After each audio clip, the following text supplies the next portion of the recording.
Buenas noches, soy Violeta Huerta y le doy la más cordial bienvenida a esta emisión de Enfoque Mexiquense. Gracias por acompañarnos. Por primera vez en la historia de nuestro país se llevó a cabo la elección de integrantes del Poder Judicial a través del voto secreto y directo. De acuerdo con los resultados, el Estado de México fue la entidad federativa en la que se contabilizó el mayor número de votos en esta elección judicial. Con una lista nominal de más de 13 millones de electores, el porcentaje de participación fue del 12.30%, lo que representa 1.629.305 votos emitidos en la jornada electoral judicial 2025. Esta cantidad de votos es ligeramente superior a la obtenida en 8 entidades federativas: Durango, Campeche, Tlaxcala, Tabasco, Quintana Roo, Hidalgo, Yucatán y Aguascalientes, que en conjunto sumaron 1.623.579 votos. ¿Qué hay detrás de esta cantidad de votos emitidos? ¿Cuál es el balance de la elección a la luz de estos números?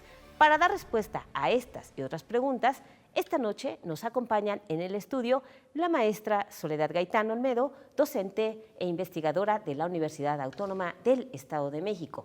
Gracias por estar con nosotros, doctora.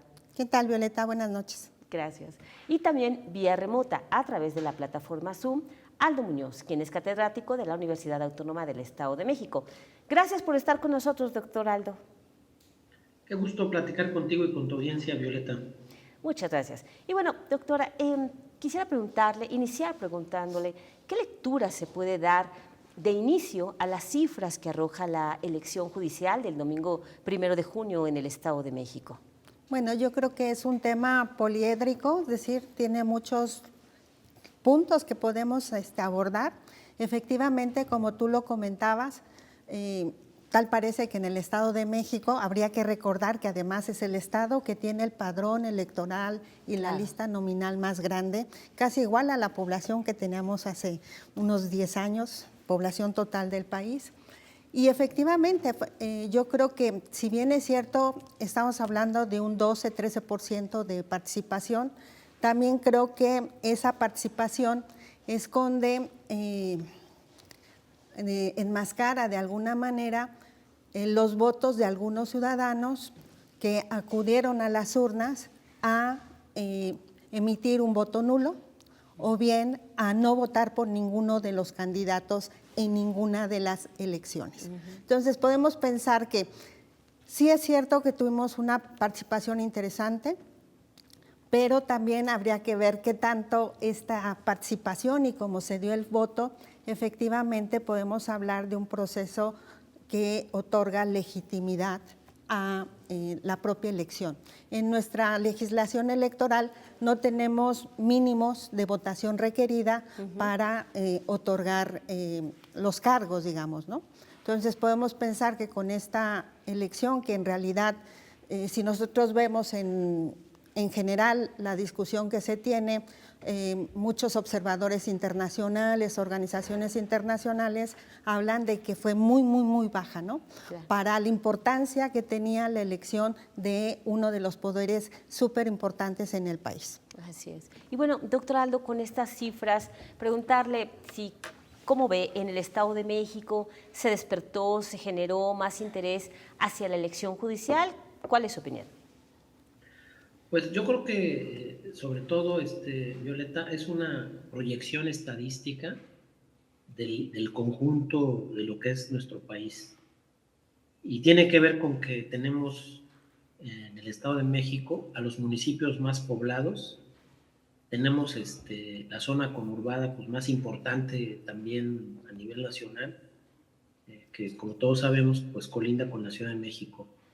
Y digamos, por proporción estadística, en los municipios pues, con mayor número de electores, que es el caso de Catepec, Nezahualcóyotl, Chalco, Solidaridad y alrededores, era, digamos, inevitable que hubiese más electores que en estados pues, con menos población y con menos lista nominal, como Tlaxcala, Tabasco, Campeche. Digamos, es el reflejo pues, de esta gran diversidad y digamos, de esta dimensión o de esta gran dimensión de espacios urbanos donde también importa mucho la comunicación, donde también importa mucho la información y donde también, digamos, el acceso, me parece, para los espacios de votación es más sencillo.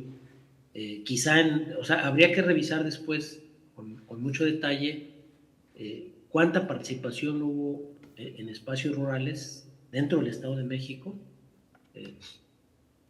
por ejemplo, en la zona que colinda con Guerrero, con Michoacán, o en la zona que colinda con el Estado de Hidalgo y lo que es y lo que fue la zona conurbada. Más o menos yo lo vería así. Ok. Y bueno, doctora, ¿cómo evalúa esta aportación de votos que da el Estado de México a esta elección judicial? El elector mexiquense está más involucrado en temas de interés electoral como la elección judicial. Bueno, tomando en consideración que el Estado de México tiene un peso electoral importante, tan solo por el tamaño de población que tenemos a nivel estatal, ¿no? Como comentaba hace un momento, tenemos el padrón y lista nominal más amplia. Yo como consejera electoral de la 26 Junta Distrital, que justo corresponde al municipio de Toluca, la parte más rural del municipio de Toluca, vimos que únicamente instalamos una casilla especial. Y esa casilla especial se instaló en la central de abastos de Toluca. Okay. Tuvimos ahí 1000 boletas, digamos, para que pudieran participar 1000 electores, y únicamente acudieron a esa casilla 512 electores, que es mucho menos de lo que se esperaba. Usualmente en el distrito 26 se ponen 2 casillas especiales, una justo en la central de abastos, otro en lo que conocemos como la Pedrera, y usualmente se terminan las boletas a las 12 del día, ya nadie puede emitir su voto porque ya se terminaron las boletas. Ahora, después de eso tenemos que ver que efectivamente tenemos municipios y zonas con un alto nivel de pobreza. Habría que pensarlo también que tanto en estas zonas fueron influidos, digamos, ¿no?, con esta idea de participar efectivamente. Y algunos datos que yo puedo comentar por lo que observé cuando estuvimos haciendo el conteo de los votos, mucha gente acudió, lo voy a decir, acudió bajo el conocimiento de los tan discutidos acordeones, ¿no? Se podía observar ahí el comportamiento, que ese es otro análisis que podríamos pensar qué es lo que vamos a hacer, pensando en qué es lo que tiene que hacer el Instituto Nacional Electoral respecto a pues lo que se estuvo denunciando casi al final y en la propia jornada electoral sobre el uso de los acordeones. Entonces yo creo que habría que pensarlo en varios ejes, la participación. Creo que sí acudieron muchos ciudadanos conscientes, digamos, pero también creo que hubo, podemos pensar, muchos ciudadanos que acudieron a mostrar su desacuerdo. Ok, muy bien. Y doctor, desde su punto de vista, ¿se puede decir que votan más, de acuerdo con esta experiencia, votan más las y los mexiquenses en este tipo de ejercicios democráticos en relación pues, con el electorado de otras entidades? Pues mira, Violeta, los índices de abstencionismo a nivel estatal y a nivel nacional son muy parecidos. Y entonces, como decíamos al principio, el número de votos en esta elección, como ha ocurrido en otras elecciones, es muy similar al promedio nacional. Okay.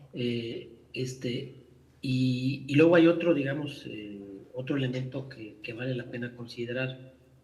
Digamos, la zona con los mayores niveles de conectividad, hablando, por ejemplo, de telefonía celular, de internet y eventualmente de acceso a televisión abierta, es la zona conurbada del Estado de México, que colinda con la Ciudad de México.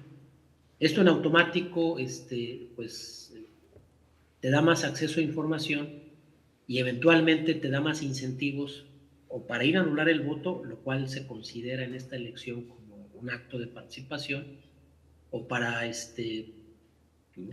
movilizar, digamos, para movilizarte en favor de ciertos candidatos. Y luego un poco lo que comentaba la maestra Soledad Gaitán, digamos, en el ámbito urbano, las campañas en favor del abstencionismo, al que llamaron los partidos de oposición para que fueran a anular el voto, para que no votaran, pues permean más gracias justamente a la infraestructura que tenemos de conectividad en buena parte de, digamos, el territorio del Estado de México. E igualmente, en quienes pudieron movilizar desde el gobierno o desde el partido en el gobierno, eso está por investigarse por las autoridades electorales correspondientes, tienen mejores condiciones también, pues, para organizar a los grupos que eventualmente votaron en favor de las personas a las que se les señaló. Es decir, en las dos vías, o en las tres vías posibles, los abstencionistas, los anulistas, los que votaron con libertad o los que votaron bajo cierta presión, tienen, digamos, las condiciones de infraestructura y las condiciones, digamos, de comunicación para que se propicie una mayor participación electoral. Ok, pues muy interesantes las aportaciones de ambos. Tenemos que ir a un corte, pero regresamos enseguida a Enfoque Mexiquense.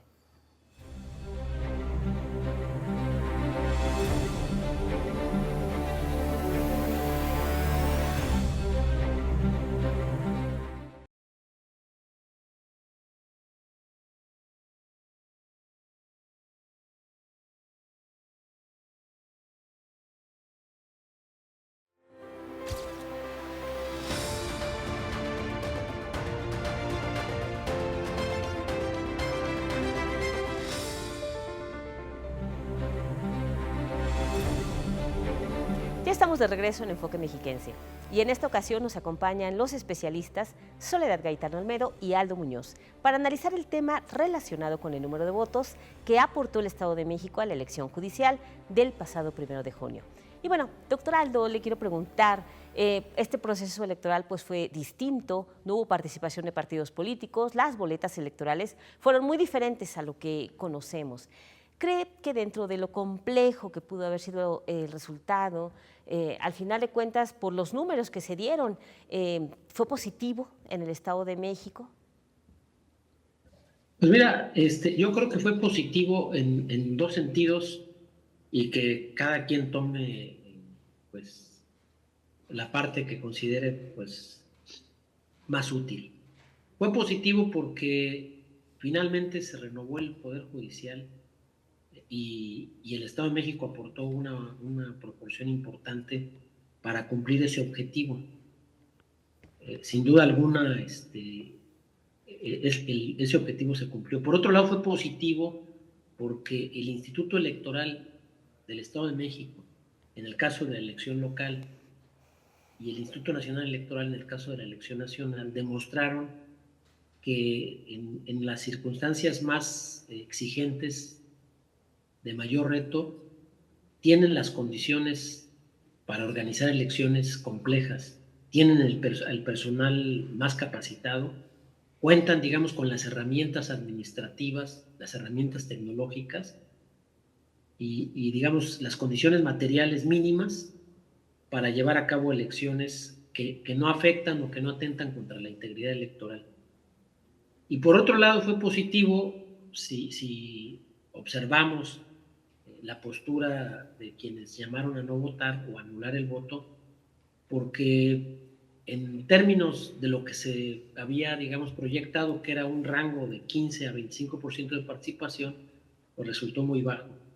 Entonces, quienes hicieron el llamado a no votar se sienten satisfechos porque consideran que el porcentaje de votos válidos pues fue insuficiente y que eventualmente eso daría pauta para exigir que se anule el resultado o para deslegitimar el resultado. En estas posturas hay pues para todos las opiniones, pero otro dato que vale, digamos, la pena considerar es que el resultado fue positivo porque las dificultades que enfrentan los ciudadanos para ser atendidos por el Poder Judicial fueron puestas a discusión. El papel de los jueces en la vida cotidiana, el papel de los ministros de la Suprema Corte o de los magistrados de circuito, también se puso a discusión en la esfera pública y de alguna manera, digamos, la población voltea a ver al Poder Judicial ahora y eventualmente creo que podrá vigilar mejor o creo que podrá exigir mayor rendición de cuentas cuando quienes vayan a hacer estas funciones, pues fueron votados y por lo tanto tendrán la responsabilidad de atender el mandato pues, de quienes votaron por ellos. Ok, gracias, doctor.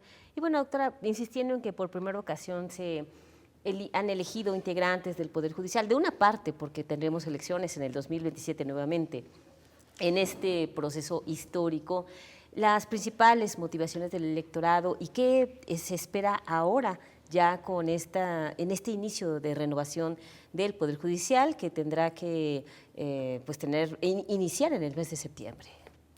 Bueno, yo creo que el proceso fue efectivamente inédito, fue complejo. Hay muchas ventanas de oportunidad para mejorar para el 2027, si mal no recuerdo, la próxima elección. El Instituto Nacional Electoral se vio obligado a trabajar con recursos muy mínimos. De hecho, fue la decisión que se tomó para no instalar todas las casillas que tenemos en una elección de poder legislativo o poder ejecutivo. En el caso del Poder Judicial, en el Distrito 26, por ejemplo, únicamente instalamos 226 casillas seccionales, que es prácticamente la mitad de las casillas prácticamente de las que se instalan en una elección normal, digamos, ¿no? Sí. Otra área de oportunidad, diría yo, es efectivamente tenemos los mecanismos tecnológicos de cómo hacer el conteo. En mi distrito terminamos el conteo el viernes como a la 1 de la tarde, muy cansados, pero si pensamos que fue una participación muy baja, no me quiero imaginar el esfuerzo que se tendría que hacer para contabilizar votos en la siguiente elección si efectivamente tenemos una participación más copiosa. Entonces, ese es un reto importante. El otro tema yo creo que tiene que ver en cómo el instituto o los institutos, tanto el nacional como los locales, llegan información a la población para efectivamente emitir un juicio informado, ¿no? Tanto el IEM como el INE pusieron a disposición de los ciudadanos herramientas para conocer a los candidatos. Pero nuevamente estamos hablando de que en el país tenemos una brecha digital muy amplia. ¿Qué significa esto? Que pocos ciudadanos tienen acceso a Internet y le saben picar, digamos, o googlear en algún momento. Entonces, eso yo creo que pone serias dificultades para tener ciudadanos que efectivamente acudan a las urnas con un voto informado. Y el otro elemento que yo creo que no se ha abordado, en la elección pasada tuvimos un gran esfuerzo para tratar de que la población en prisión preventiva que no ha perdido sus derechos político-electorales pudiera votar. Y bueno, en este caso no hubo ninguna mención de que era importante, que además es la población que, digamos, estaría directamente Afectada. involucrado o afectada en la elección de del Poder Judicial. Claro. Entonces, yo creo que también ese es un gran signo de interrogación que tenemos para la siguiente elección, si efectivamente se va a poder hacer o no. Tuvimos voto anticipado en el caso del Distrito 26, insisto, que es el que donde yo participé como consejera. Tuvimos 12 ciudadanos que decidieron votar con voto anticipado y bueno, yo hasta aquí le dejaría estos nichos de oportunidad, digamos, ¿no? Ok, doctora. Y siguiendo con ese tema, doctor, entendiendo que todo proceso es perfectible, ¿qué áreas de oportunidad observa con base en la participación ciudadana que se registró? ¿Qué debería Pues mira, ajustarse? Violeta, yo creo que primero está el tema de la selección de candidaturas.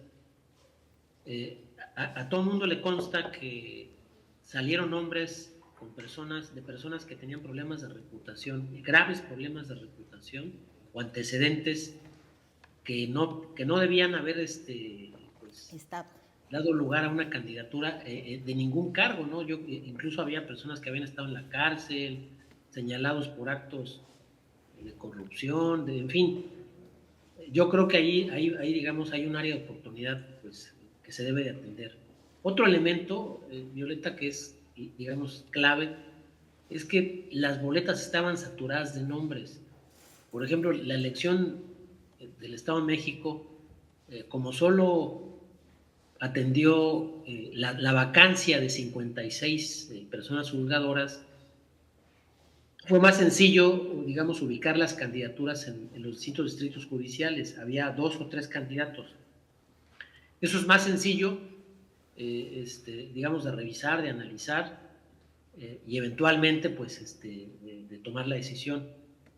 Pero a nivel nacional resultó, pues, muy complejo, muy difícil saber qué juez de distrito era el más apropiado, aunque, digamos, tenemos claro que el 60% de los candidatos eran jueces en funciones, o que iban a repetir en su cargo, o que pasaban, digamos, de lo familiar a lo civil, o de lo familiar a lo penal, o a lo laboral, ¿no? Dependiendo un poco, pues, de sus intereses. Yo creo que ahí, pues, tenemos otra área de oportunidad. Otro elemento que yo creo que es importante es que se le dé más tiempo a los candidatos y candidatas pues para dar a conocer sus posturas sobre lo que es el Poder Judicial, sobre lo que es la carrera judicial y sobre las necesidades que pueden atender de la población, pues que efectivamente, como decía la maestra Soledad, están en la cárcel o están desatendidas por la justicia, ¿no? Ya hay, digamos, muchísimas historias, por ejemplo, esta repetidísima historia de cómo en Yucatán un juicio por pensión alimenticia puede tardar 15 años. Es decir, ese tipo de cosas tendrían que, de ese tipo de cosas tendrían que hablar los jueces y eventualmente hacer compromisos. Compromisos que digamos que de manera, yo diría, gremial, podrían generalizarse. Y finalmente, digamos, otra área de oportunidad tiene que ver con la forma de hacer campaña. No solamente por el tiempo, como decía hace un momento, sino por los instrumentos. ¿Cómo sabemos o cómo sabríamos los ciudadanos quién es mejor, digamos, como persona juzgadora? Si apenas los pudimos conocer en redes sociales, en algunos casos, en algunos pocos casos en volantes, y como bien dice la maestra Sol, pues tenemos una brecha de conectividad digital terrible, en las zonas rurales mucho más. Entonces yo creo que si hubiese más condiciones para que las personas juzgadoras hagan campaña, pues donde se requiere, donde se necesita, pues yo creo que podría mejorar mucho el interés y podría mejorar mucho, digamos, la comunicación de los eventuales candidatos y candidatas en la siguiente elección. Ok, doctor, pues bueno, han sido muy interesantes las aportaciones que ambos nos han dado. La verdad es que el tiempo se nos ha ido muy rápido, pero también se nos ha terminado. Y entonces yo quiero agradecer muchísimo que hayan estado con nosotros, doctora Soledad. Gracias. Gracias, por todo. Violeta. Hasta luego. Y muchas gracias también, doctor Aldo, por todas las opiniones que nos ha dejado. Esta elección judicial finalmente es histórica, inédita, ha sido un aprendizaje para todos. Seguramente seguiremos platicando sobre ella en próximos programas y en diferentes ámbitos. Pero yo quiero agradecer mucho que hayan estado con nosotros nuestros invitados y que usted nos haya acompañado en esta emisión de Enfoque Mexiquense. Soy Violeta Huerta y le agradezco mucho que haya estado. Buenas noches.